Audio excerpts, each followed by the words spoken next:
Mi pa gremo zdaj nekam drugam, nekam, kamor jaz pravzaprav vidim skozi okno.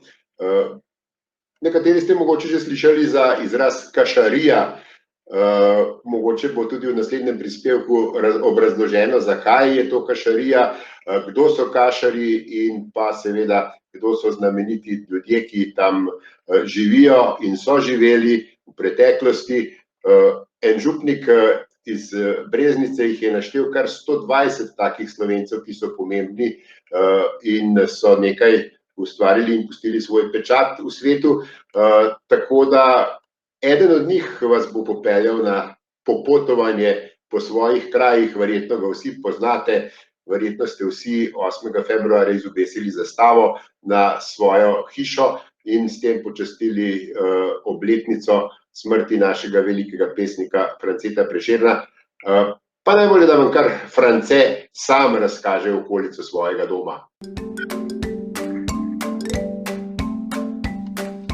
Pot kulturne dediščine Žirovnica je 10 km dolga krožna pot, ki povezuje rojstne hiše velikanov slovenske kulture. Največjega slovenskega pesnika Franceta Prešerna, njegovega prijatelja, jezikoslovca in literarnega zgodovinarja Matije Čopa, pisateljev Frana Saleškega Finžgarja in Janeza Jalna ter spominski čebelnjak Antona Janše. Na virtualno pot nas bo tokrat pospremil kar sam Prešeren. Začnimo pri rojstni hiši pisatelja, znanega tudi po knjigi Bobri, Janeza Jalna, ki je takole napisal o Prešernu. In če bi se bil Prešeren tudi zmotil, ko je Krancem lepša vremena napovedoval in bi ga čez stoletja ne bilo več, ki bi naš jezik govoril, Prešernov grob bi še tuji zanamci pleli in sadili nanj rože.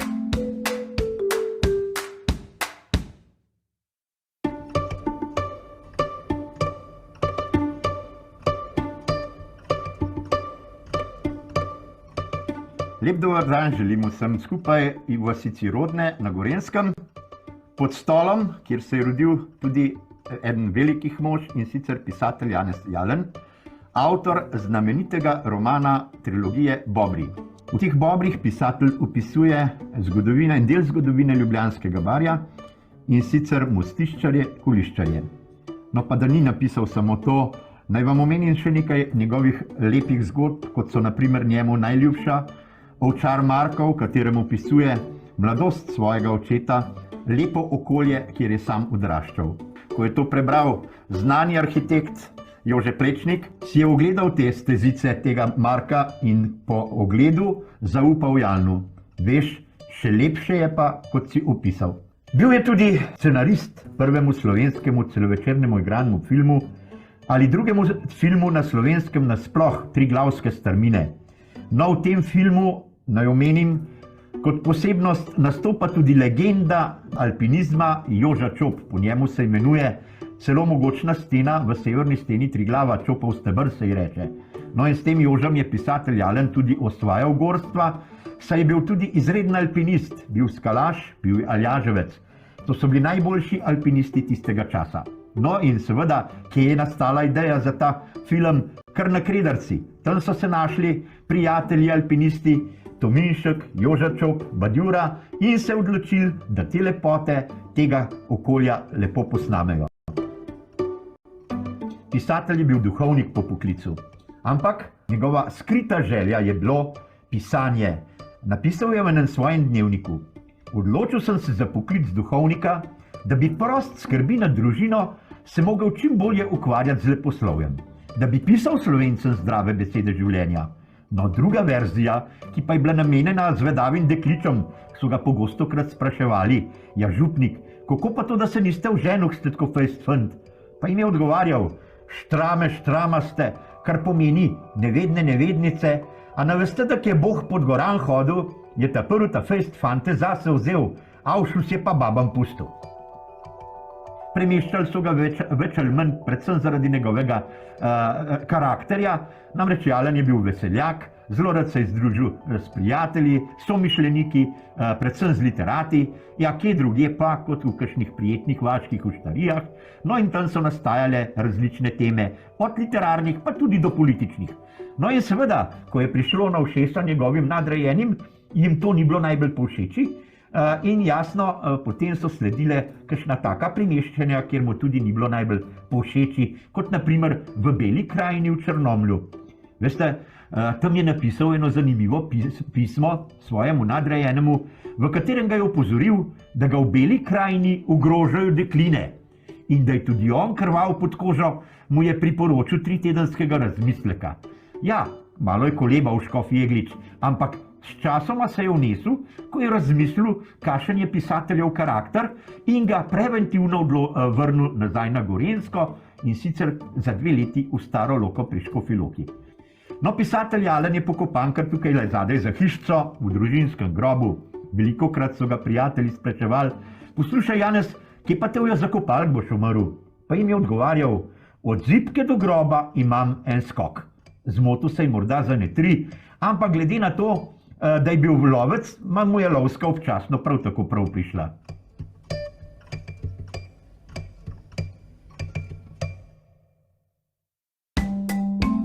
Kratek sprehod nas iz Rodin čez Pašnik pripelje v Doslovče, domači kraj Frana Saleškega Finžgarja. Finžgar je bil daljni Prešernov sorodnik in je leta 1939 svojo akcijo Prešernov dinar poskrbel, da so s pomočjo šolske mladine Prešernovo rojstno hišo preuredili v muzej, v katerega je z veliko verjetnostjo stopil vsak slovenski šolar.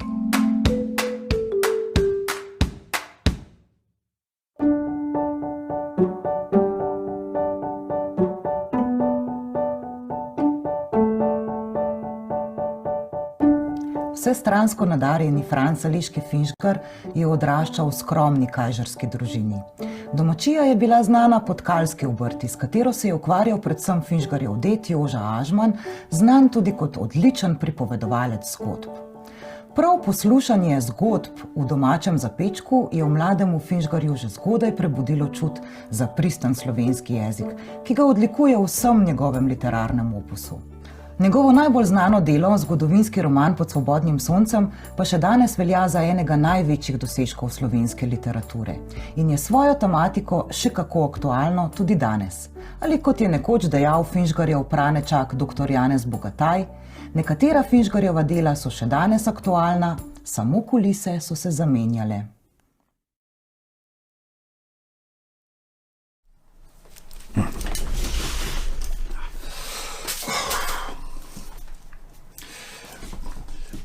Svetovit te je navdahnil, starešina, vile so vas pospremile hrabri vojščaki, da ste pregazili močvirja, da ste preplezali gorska sedla in prišli do gradišča staroste mojega očeta Svaruna, ki vas zahvaljuje in pozdravlja. Jaz pa vas obenem tudi opozarjam. Oblaki so se potegnili čez naše svobodno sonce. Oblaki, tako gosti, da jih morda ne predre več vesela luč. Ja, čeprav se oblasti v Bizancu še tako trudijo prikriti resnico, za sledmi na nebu so to potrdili že številni verodostojni viri. Ja, sledi niso namreč zgolj iz aeroplanov, temveč mešanica tvarin znanih kot chemtraili. Ja, z njimi nas zastrupljajo, ker se jim po končni Sloveniji nočemo podrediti. Številni vrači in šamani zatrjujejo, da s chemtraili v naše ozračje spuščajo hude alkimistične coprnije, ki ustvarjajo dež ali sonce, kakor se onim v Bizancu pač zahoče. Pizgeci. Ja, povem vam, kaj se je pripetilo včeraj. Ja, že na vse zgodaj prileti čez nas aeroplan iz smeri Bizanca, točno tam, odkjer si je sonce na vzhodu, natrese kratke chemtrailse in odleti. Ja. Ti se spremenijo v ovčaste oblake, ampak mi v sebi prosimo naše slovanske bogove in zahtevamo sonce.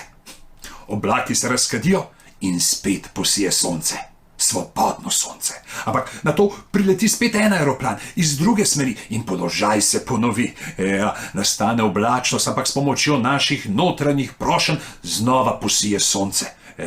Ampak zanimivo, da se bo vso okoli na vse 4 smeri neba, do kamor seže oko vidi oblačnost. Ja, samo tu pri nas, na obali Donave, sije sonce, kar izgleda nekoga nekje tam v Bizancu hudo moti. Ja.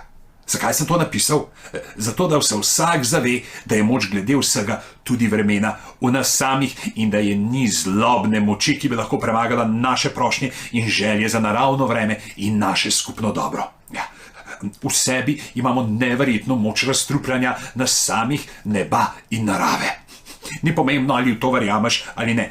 Pomembno je, da za to prosiš, zahtevaš in deluješ na kakršen koli način. Obrni se k Perunu in prikliči Morano nad bizantinske zastrupljevalce. Ja, nadejam se, da boste mladci, ki vas popeljem v boj, pomendrali bizantince in pregnali oblak, ki se je obesil pred jasno sonce naših dedov. Naj nam sonce znova sije, jasno in svobodno.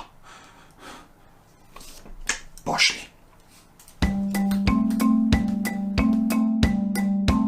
Malce na levo, potem pa desno in smo že pri Janševem čebelnjaku. Anton Janša je tako kot France Prešeren odšel v širni svet na študij na Dunaj, kjer se je sprva učil risarske obrti, na koncu pa se je vrnil k svoji ljubezni do čebel in tudi učil čebelarstvo na cesarski čebelarski šoli.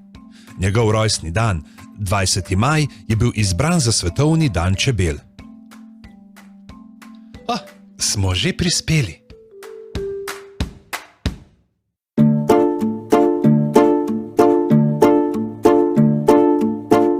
Prebudil se je čmrlj zgodnega spomladanskega jutra. Pretegnil je svoje premrle nožice, si pokrtačil mršav kožuh, pogladil tipalke in se pogledal v gledalo. Nekam mršav je postal čez zimo in tudi pošteno mu je krulilo, jest bo treba. Razprl je svoja krilca, poletel čez travnik in pristal na češnji. Kako je dišalo po sladkem nektarju. Valjal se je z cveta na cvet, dokler njegov trebušček ni bil ravno tak kot regradova lučka. Potem je po obilnem zajtrku počival. Zdelo se mu je, da sliši rahlo brenčanje. Ohoho, tudi čebele so se prebudile, si je rekel čmrlj. Kdo ve, če jim je ostalo kaj medu od lanskega poletja? Poletel je na rob čebelnjaka. Pred vrati sta bili dve mladi čebelici. Letos sta bili prvič na straži in tako imenitnega gosta, kot je čmrlj, še nikoli v življenju nista videli. Staknili sta glave in ugotavljali, le kdo bi to bil. Gotovo je pomemben, pa kako je lep, pa kako je velik. S takim gostom se lahko pogovarja samo naša kraljica čebela. In sta čmrlja povabili v čebelnjak. Kraljica je bila še rahlo dremava od zimskega spanja, ampak ko so ji napovedali gosta, se je hitro uredila in ga povabila k sebi. Pa tudi jedla ni še nič in naročila je obilen zajtrk. Čmrlju se je kar smejalo. In po zajtrku je čmrlj pričel pripovedovati svoje zgodbe. Nekatere so bile resnične, nekatere so bile izmišljene, nekatere so se zgodile drugim čmrljom.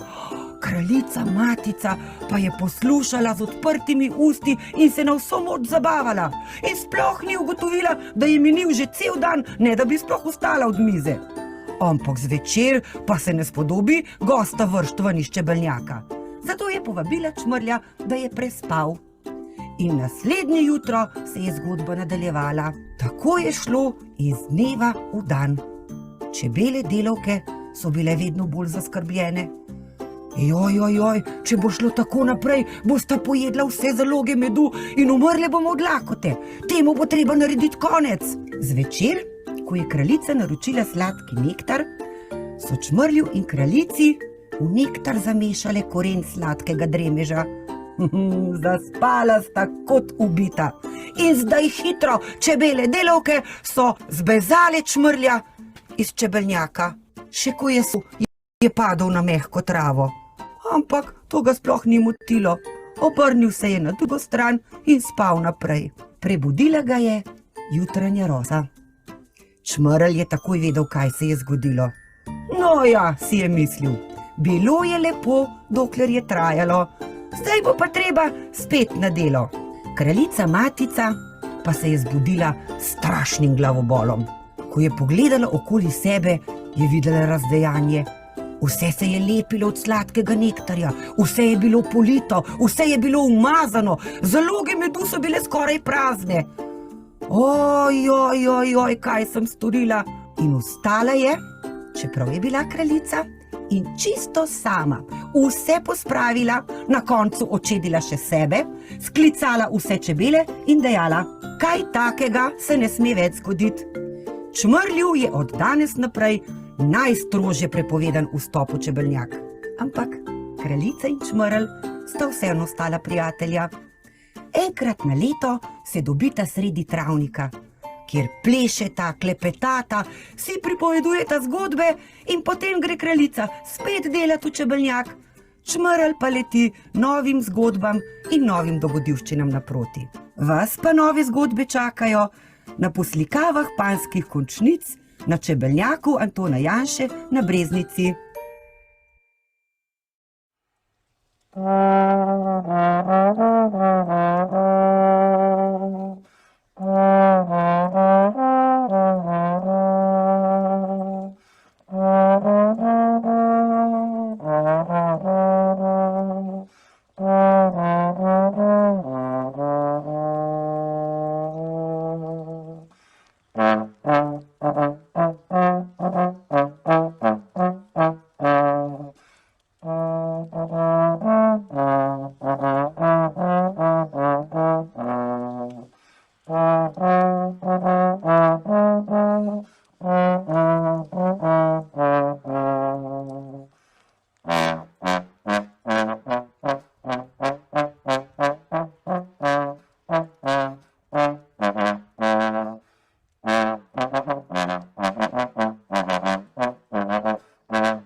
Pot nas vodi dalje v Žirovnico, kjer se je rodil še en učenjak, jezikoslovec in bibliotekar Matija Čop.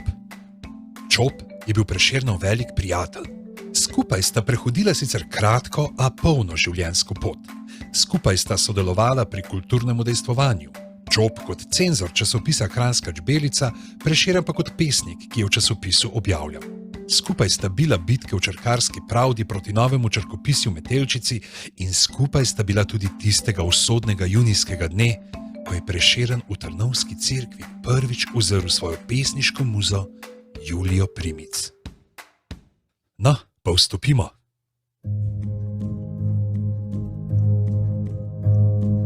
To je rokopis, ki ga je pred približno 200 leti napisal izjemen učenjak Matija Čop. Tudi njegov najboljši prijatelj, dr. France Prešeren, je v njem dejal, da je velikan učenosti. Gre pa vseeno nekoč ošvrknil z zabavljivim zapisom, ki pravi: v Ljubljani je dihur, ki noč in dan žre knjige, od sebe pa ne da nobene fige.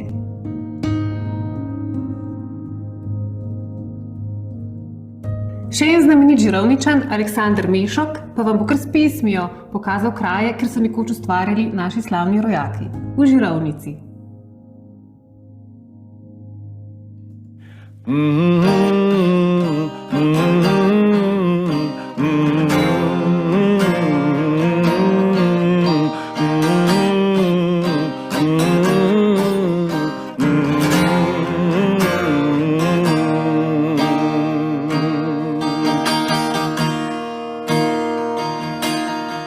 V Žirovnici, tam kjer veter ponori, ko se bela zima v pomlad topi, venec je vasi, tik pod karavankami, ki so vrh Parnasa vse Sloveniji.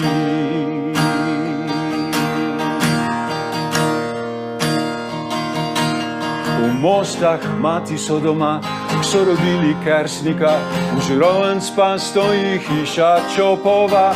Brezenca je Janševa, doslovče od Finžgarja, rodne vas so Janova, vsake žetve vajena, a na sredi teh poti vrba draga vas stoji, ki Prešernu njega dni je po žilah gnala kri. Je po žilah gnala kri. V Žirovnici, tam kjer veter ponori, ko se bela zima v pomlad topi, venec je vasi, tik pod karavankami, ki so vrh Parnasa vsej Sloveniji.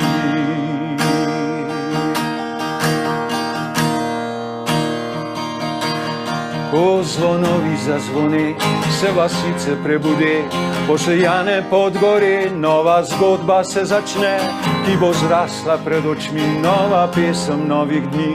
Med kozovci, lipami, brazdami, zoranimi, toplo sonce jo zbudi, trdna roka jo zgoji, dela znoj da moči, reka solz jo napoji. Reka solz jo napoji. V Žirovnici, tam kjer veter ponori, ko se bela zima v pomlad topi, Venecije vasi, tik pod Karavankami, ki so vrh Parnasa vsej Sloveniji.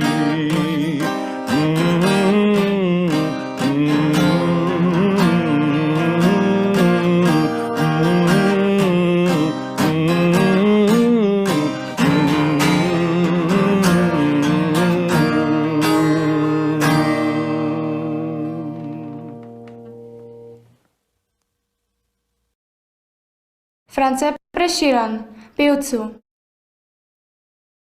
Kdo zna noč temno razjasnit, kitare duha? Kdo ve kragulja odgnati, ki kluje srce, od zore do mraka, od mraka do dne? Kdo uči izbrisati spomina nekdanje dni, brezu prihodim odzeti spred oči, praznoti ubežati, ki zdanje mori? Kako biti hočeš poet in ti pretežko je v prsih nosit ali pekel ali nebo, stanu se svojega spomni, trpi brez miru.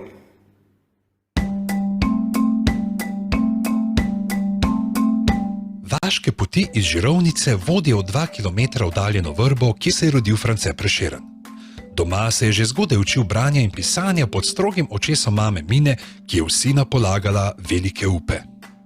Prešernovo življenje za današnji čas ni bilo dolgo, a vendar je bilo zelo plodovito. Prešeren umre 8. februarja 1849 v Kranju in za sabo pusti dragoceno dediščino za Slovence in slovenski jezik.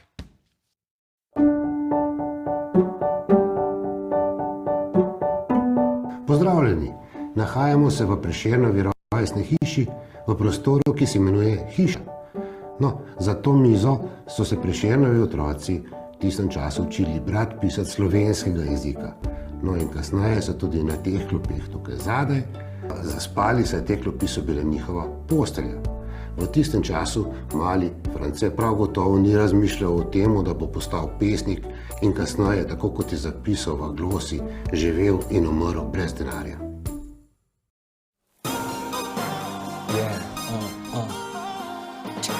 Glosa.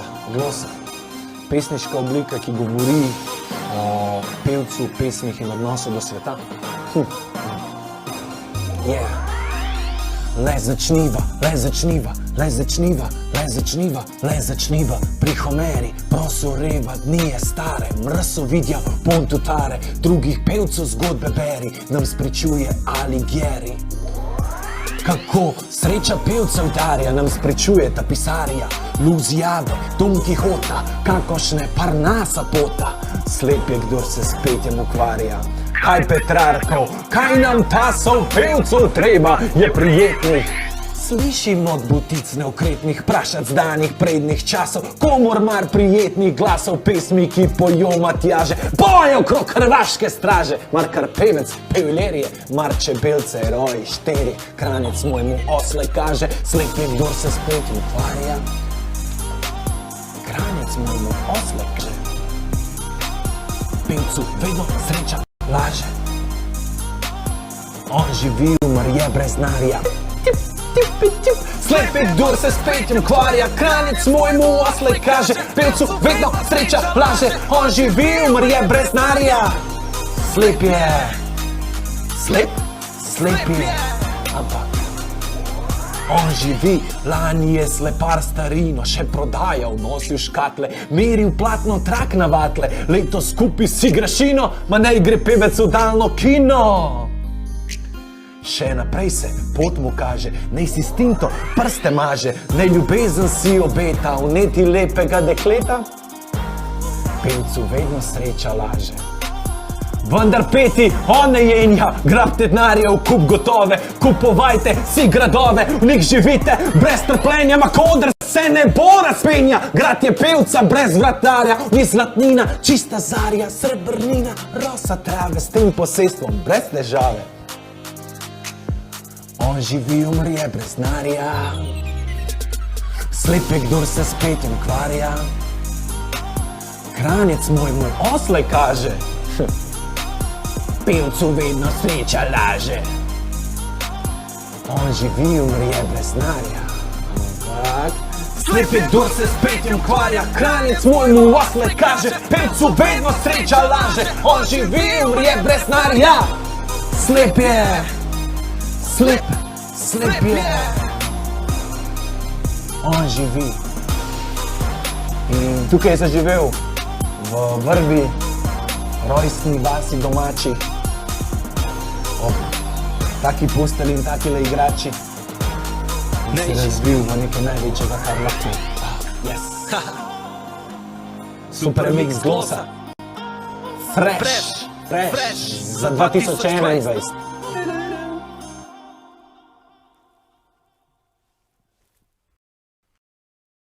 France Prešeren, kam? Ko brez miru okrog divjam, prijatelji vprašajo me, kam? Vprašajte raje oblak neba, vprašajte raje val morja. Kadar mogočni gospodar okrog drvi, jih sem ter tja vihar. Oblak ne ve in val nekam, kam nese me obup, ne znam. Samo to znam, samo to vem, da pred obličje ne smem. In da ni mesta vrh zemlje, kjer bi pozabil to gorje.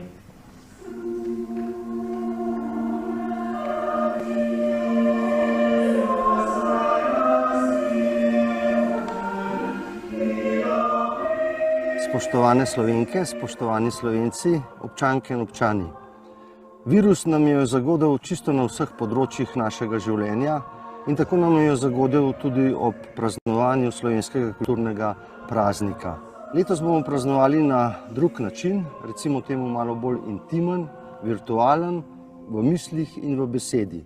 Pa mislim, da zaradi tega nič manj ponosno in nič manj svečano. Moja letošnja pobuda vsem je bila, da bi bila rdeča nit slovenskega kulturnega praznika kultura dialoga. Kajti sam pridevnik kulturni praznik nam seveda pove, da je kultura še kako pomembna. Jaz sem prepričan, da če bomo govorili o tem na glas, če bomo o tem opozarjali, če se bomo o tem pogovarjali, bomo to kulturo dialoga spremenili. Ugotavljam namreč, da se na vseh nivojih, tako družbenega, državnega in, če želite, medijskega življenja in dialoga kultura zmanjšuje, vse več je sovražnih, nesramnih, žaljivih besed in jaz sem prepričan, da naš France ne bi bil ponosen na to. Zato želim, da o tem spregovorimo vsi. Veseli me, da ste nas obiskali virtualno, da ste šli z nami po naši poti kulturne dediščine. Mi se bomo še naprej prizadevali negovati to tradicijo, to zgodovino in to dediščino. Veselim se pa že naslednjega leta, ko se bomo lahko ponovno srečali v živo. Lep pozdrav iz Vrbe.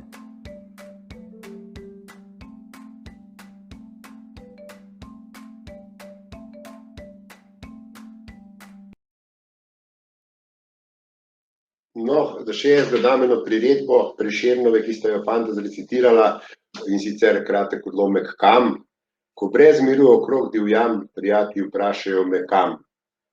Ne vem, ne znam, ne vem, ker sem v karanteni. Tako je bilo zdaj aktualno.